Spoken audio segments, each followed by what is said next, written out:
Salam and welcome everyone. So today we're going to be working on the question on the screen that says calculate the final temperature of a sample of argon of mass 12.0 grams that is expanded reversibly and adiabatically from 1.0 dm cubed at 273.15 Kelvin to 3.0 dm cubed. So we have the mass is equal to 12.0 grams. We're told that this is a reversible adiabatic expansion process, right? So we're told the initial volume is 1.0 dm cubed. And of course, because this is an expansion, there's an increase in volume. So the final volume is actually going to be 3.0 dm cubed, according to the question. We're also told that this 1.0, it happened at 1.0 dm cubed, right? The initial at 273.15 Kelvin. So the initial temperature becomes 273.15 Kelvin. And we're told from the question to determine T final. Now, I wanted to first of all mention something to you guys because this is an adiabatic reversible expansion. You have to think about like the formulas that you're supposed to use to solve the question, especially when they directly ask you what you're supposed to solve for, as well as the parameters are given to you in the question.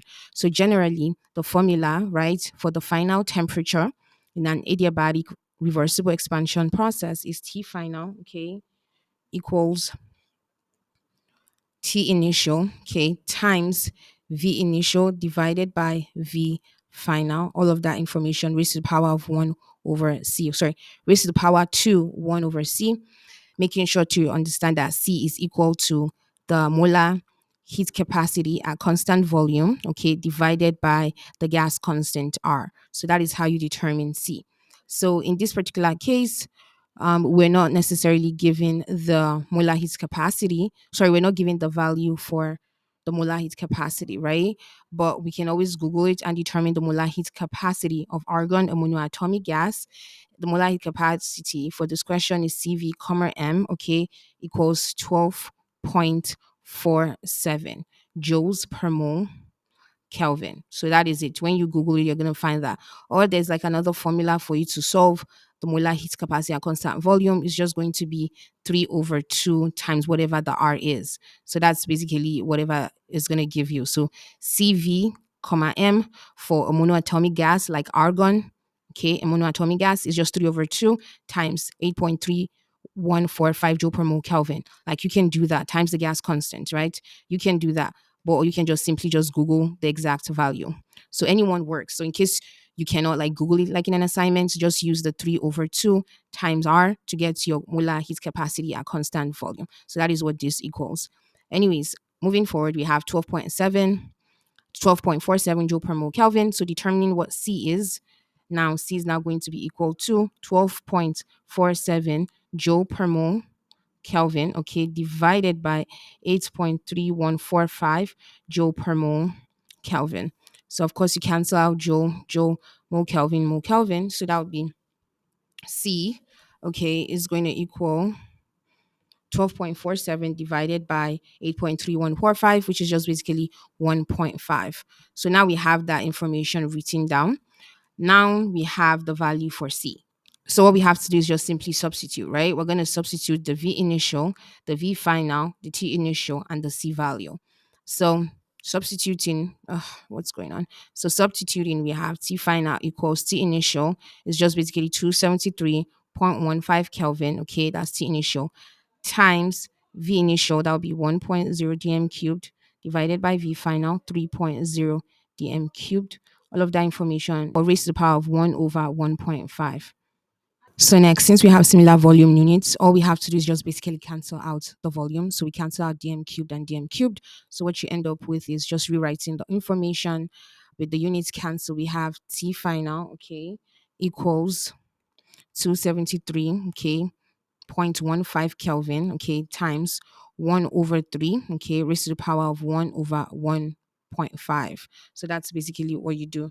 So 1 over 1.5 is the same thing as saying raised to the power of 2 over 3.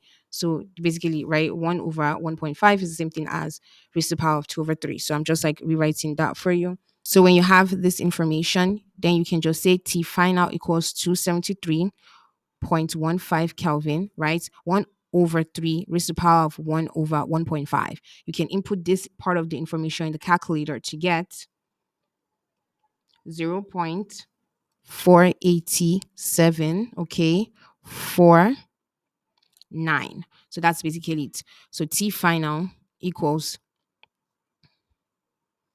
131.3168 kelvins, right?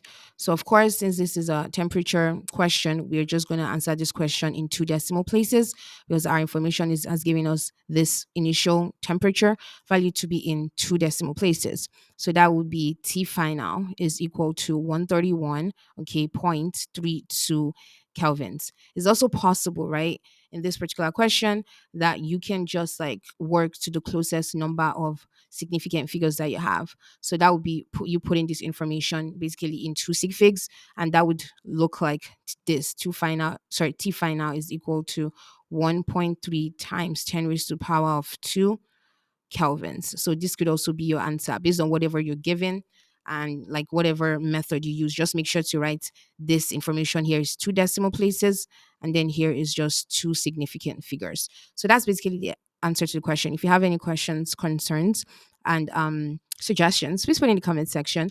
If you're a student who is trying to succeed in all your STEM related courses, whether you're in middle school, high school, and college, make sure you email me at shahabitutoring@gmail.com.